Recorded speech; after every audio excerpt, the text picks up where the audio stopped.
Famous story channel में आपका स्वागत है। आइए आज हम आपको सुनाते हैं कुर्रतुल ऐन हैदर की कहानी फोटोग्राफर। मौसमे बहार के फलों से घिरा बेहद नजर फरेब गेस्ट हाउस हरे भरे टीले की चोटी पर दूर से नजर आ जाता है। टीले के ऐन नीचे पहाड़ी झील है। एक बल खाती सड़क झील के किनारे किनारे गेस्ट हाउस के फाटक तक पहुंचती है। फाटक के नजदीक वॉलरस की ऐसी मूंछों वाला एक फोटोग्राफर अपना साजो सामान फैलाए एक टीन की कुर्सी पर चुपचाप बैठा रहता है। यह गुमनाम पहाड़ी कस्बा टूरिस्ट इलाके में नहीं है, इस वजह से बहुत कम सयाह इस तरफ आते हैं।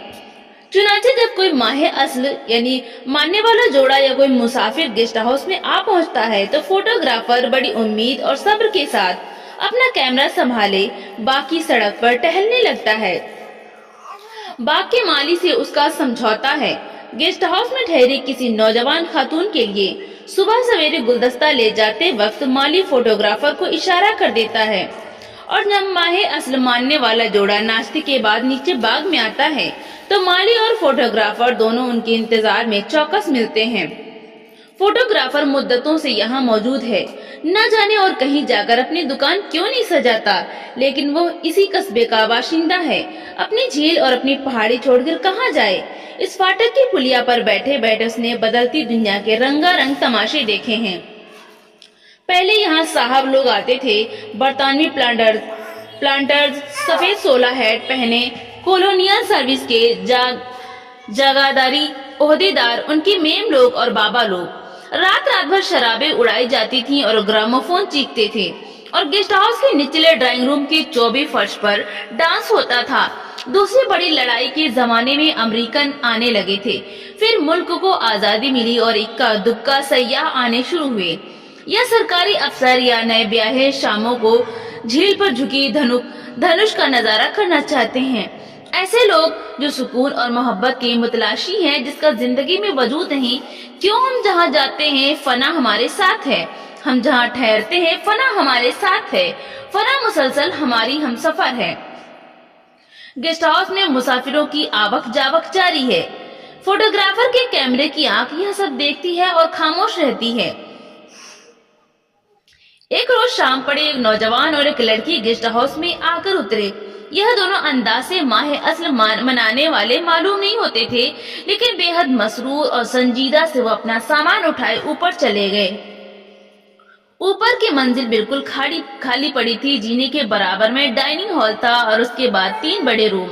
यह कमरा मैं लूंगा, नौजवान ने पहले बेडरूम में दाखिल होकर कहा, जिसका रुख झील की तरफ था। लड़की ने अपनी छतरी और ओवरकोट उस कमरे के एक पलंग पर फेंक दिया था। उठाओ अपना बोरिया बिस्तर, नौजवान ने उससे कहा। अच्छा। लड़की दोनों चीजें उठाकर बराबर के सिटिंग रूम से गुजरती दूसरे कमरे में चली गई, जिसके पीछे एक पुख्ता गलियारा सा था। कमरे के बड़े बड़े दरीचों में से वे मजदूर नजर आ रहे थे जो एक सीढ़ी उठाए पिछली दीवार की मरम्मत में मसरूफ थे। एक बैरा लड़की का सामान लेकर अंदर आया और दरीचों के पर्दे बराबर करके चला गया। लड़की सफर के कपड़े तब्दील करके सिटिंग रूम में आ गई। नौजवान आतिशदान के पास एक आराम कुर्सी पर बैठा कुछ लिख रहा था। उसने नजरें उठाकर लड़की को देखा। बाहर झील पर दफअतन अंधेरा छा गया था। वह दरीचे में खड़ी होकर बाग के धुंधलके को देखने लगी। फिर भी वो बेएक कुर्सी पर बैठ गई। न जाने वे दोनों क्या बातें करते रहे। फोटोग्राफर जो अभी नीचे फाटक पर बैठा था, उसका कैमरा आंख रखता था, लेकिन समाज से आरी था। कुछ देर बाद वे दोनों खाना खाने के कमरे में गए और दरीचे से लगी हुई मेज पर बैठ गए। झील के दूसरे किनारे पर कस्बे की रोशनियां झिलमिला उठी थीं। उस वक्त तक एक यूरोपियन सयाह भी गेस्ट हाउस में आ चुका था। वो खामोश डाइनिंग हॉल के दूसरे कोने में चुपचाप बैठा खत लिख रहा था। चंद पिक्चर पोस्ट कार्ड उसके सामने मेज पर रखे थे। यह अपने घर खत लिख रहा है कि मैं इस वक्त पुरस्कार मशरिक के एक पुरस्कार डाक बंगले में मौजूद हूँ। सुर्ख साड़ी में मलबूस एक पुरस्कार हिंदुस्तानी लड़की मेरे सामने बैठी है। बड़ा ही रोमांटिक माहौल है। लड़की ने चुपके से कहा।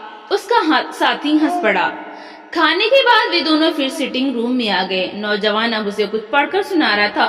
رات تھی، رات گہری ہوتی گئی، دفعتاً لڑکی کو زور کی چھینک آئی اور اس نے سوں سوں کرتے ہوئے کہا، اب سونا چاہیے، تم اپنی زکام کی دوا پینا نہ بھولنا۔ نوجوان نے فکر سے کہا، ہاں، شب بخیر۔ لڑکی نے جواب دیا اور اپنے کمرے میں چلی گئی۔ پچھلا گلیارہ گھپ اندھیرا پڑا تھا، کمرہ بے حد پرسکون، خنک اور آرام دہ تھا۔ زندگی بے حد پرسکون اور آرام دہ تھی۔ لڑکی نے کپڑے تبدیل کر کے سنگار میز کی دراز کھول دوا کی شیشی نکالی کہ دروازے پر دستک ہوئی۔ اس نے اپنا سیاہ کیمونو پہن کر دروازہ کھولا۔ نوجوان ذرا کھیرایا ہوا تھا، سامنے کھڑا تھا۔ مجھے بھی بڑی سخت کھانسی اٹھ رہی ہے، اس نے کہا۔ اچھا۔ لڑکی نے دوا کی شیشی اور چمچہ اسے دے دیا۔ چمچہ نوجوان کے ہاتھ سے چھوٹ کر فرش پر گر گیا۔ اس نے جھک کر چمچہ اٹھایا اور اپنے کمرے کی طرف چلا گیا۔ لڑکی روشنی بجھا کر سو گئی۔ صبح کو وہ ناشتے کے لیے ڈائننگ روم میں گئی۔ زینے کے برابر والے ہال میں پھول مہک رہے تھے۔ تانبے کے بڑے بڑے گلدان براسوں سے چمکائے جانے کے بعد ہال کے جھلملاتے چوبی فرش پر ایک قطار میں رکھ دیے گئے تھے۔ تازہ پھولوں کے انبار ان کے نزدیک رکھے ہوئے تھے۔ باہر سورج نے جھیل کو روشن کر دیا تھا اور زرد و سفید تتلیاں سبزے پر اٹھتی پھر رہی تھیں۔ کچھ دیر بعد نوجوان ہنستا ہوا زینے پر نمودار ہوا۔ اس کے ہاتھ میں گلاب کے پھولوں کا ایک گچھا تھا۔ مالی نیچے کھڑا ہے، اس نے یہ گلدستہ تمہارے لیے بھجوایا ہے، اس نے کمرے میں داخل ہو کر مسکراتے ہوئے کہا اور گلدستہ میز پر رکھ گیا۔ لڑکی نے شگوفہ اٹھا کر بے خیالی سے اسے اپنے بالوں میں لگا لیا اور اخبار پڑھنے میں مصروف ہو گئی۔ ایک فوٹوگرافر بھی نیچے منڈلا رہا ہے، اس نے مجھ سے بڑی سنجیدگی سے تمہارے متعلق دریافت کیا کہ تم فلاں فلم اسٹار تو نہیں؟ نوجوان نے کرسی پر بیٹھ کر چائے بناتے ہوئے کہا۔ لڑکی ہنس پڑی۔ وہ ایک نامور رقاصہ تھی، مگر اس جگہ پر کسی نے ان کا نام نہ سنا تھا۔ نوجوان لڑکی سے بھی زیادہ مشہور موسیقار تھا، مگر اسے بھی یہاں کوئی نہ پہچان سکا تھا۔ ان دونوں کو اپنی عارضی گمنامی اور مکمل سکون کے مختصر لمحات بہت بھلے معلوم ہوئے۔ کمرے کے دوسرے کونے میں ناشتہ کرتے ہوئے اکیلے یورپین نے آنکھیں اٹھا کر ان دونوں کو دیکھا اور ذرا سا مسکرایا۔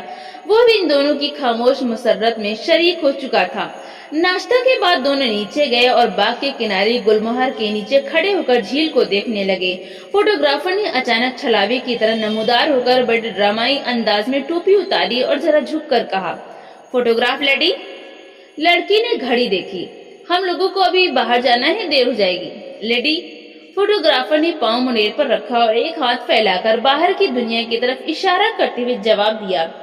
باہر کارزار حیات میں گھماسان کا رن پڑا ہے۔ مجھے معلوم ہے اس گھماسان سے نکل کر آپ دونوں خوشی کے چند لمحے چرانے کی کوشش میں مصروف ہیں۔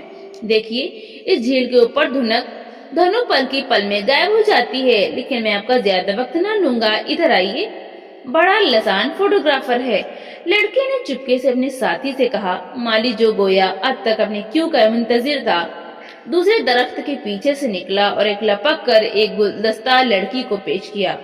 لڑکی کھلکھلا کر ہنس پڑی۔ وہ اور اس کا ساتھی امر سندری پاروتی کے مجسمے کے قریب جا کھڑے ہوئے۔ لڑکی کی آنکھوں پر دھوپ پڑ رہی تھی، اس لیے اس نے مسکراتے ہوئے آنکھیں ذرا سی چوندھیا دی تھی۔ کلک کلک، تصویر اتر گئی۔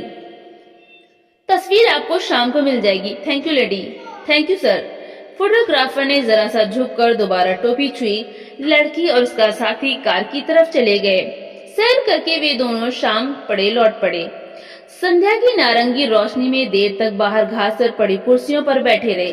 جب کوہرا گرنے لگا تو اندر نواسی منزل کے وسیع اور خاموش ڈرائنگ روم میں نارنگی کمکموں کی روشنی میں آ بیٹھے۔ نہ جانے کیا باتیں کر رہے تھے جو کسی طرح ختم ہونے کو ہی نہ آتی تھی۔ کھانے کے وقت وہ اوپر چلے گئے۔ صبح سویرے وہ واپس جا رہے تھے اور اپنی باتوں کی محویت میں ان کو فوٹوگرافر اور اس کی کھینچی ہوئی تصویر یاد بھی نہ رہی تھی۔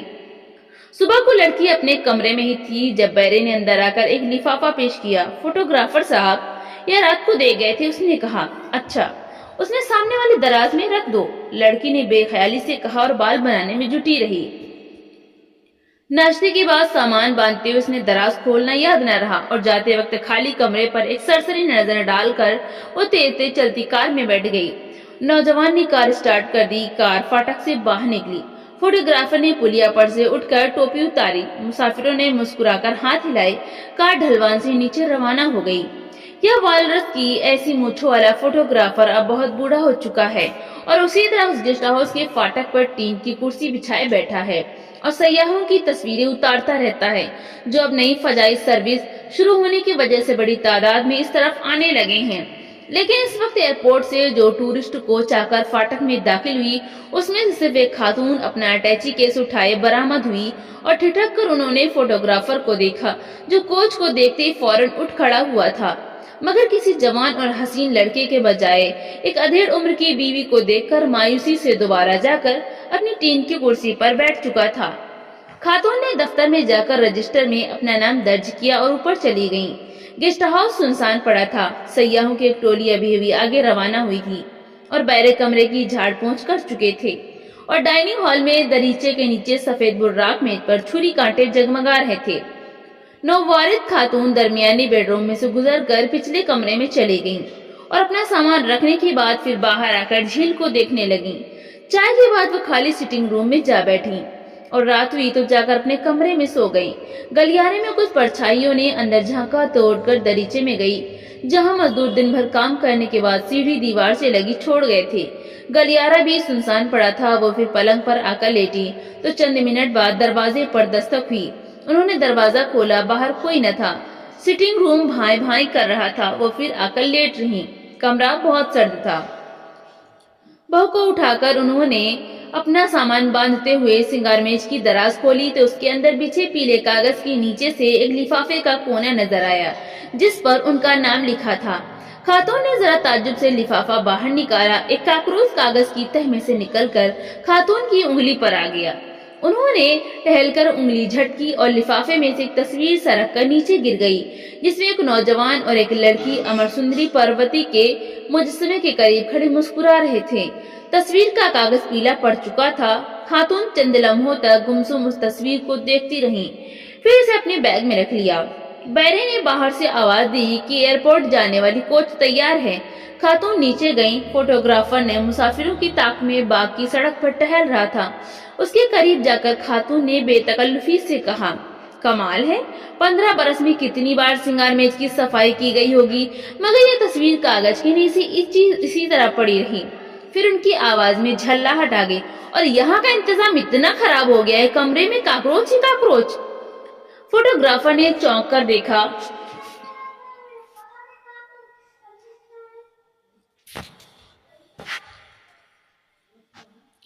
अच्छा, वो सामने वाली दराज में रख दो।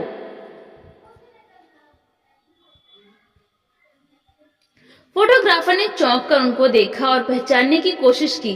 फिर खातून के झुर्रियों वाले चेहरे पर नजर डालकर आलम से दूसरी तरफ देखने लगा। खातून कहती रही, उनकी आवाज भी बदल चुकी थी। चेहरे पर दुरुस्ती और सख्ती थी और अंदाज में चिड़चिड़ापन और बेजारी, और वो सपाट आवाज में कहे जा रही थी, मैं स्टेज से रिटायर हो चुकी हूँ, अब मेरी तस्वीरें कौन खींचेगा भला। मैं अपने वतन वापस जाते हुए रात की रात यहाँ ठहर गई थी। नई हवाई सर्विस शुरू हो गई है, यह जगह रास्ते में पड़ती है। और आपके साथी?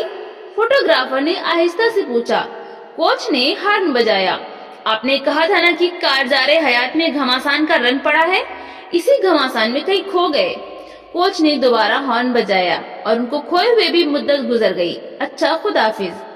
खातून ने बात खत्म की और तेज तेज कदम रखती कोच की तरफ चली गई।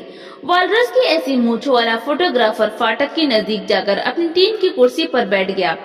जिंदगी इंसानों को खा गई, सिर्फ काकरोच ही बाकी रह गए। तो दोस्तों, आपको ये कहानी कैसी लगी? लाइक करें, शेयर करें और कमेंट करके हमें जरूर बताएं। और इसी तरह की हिंदी साहित्य की कहानियां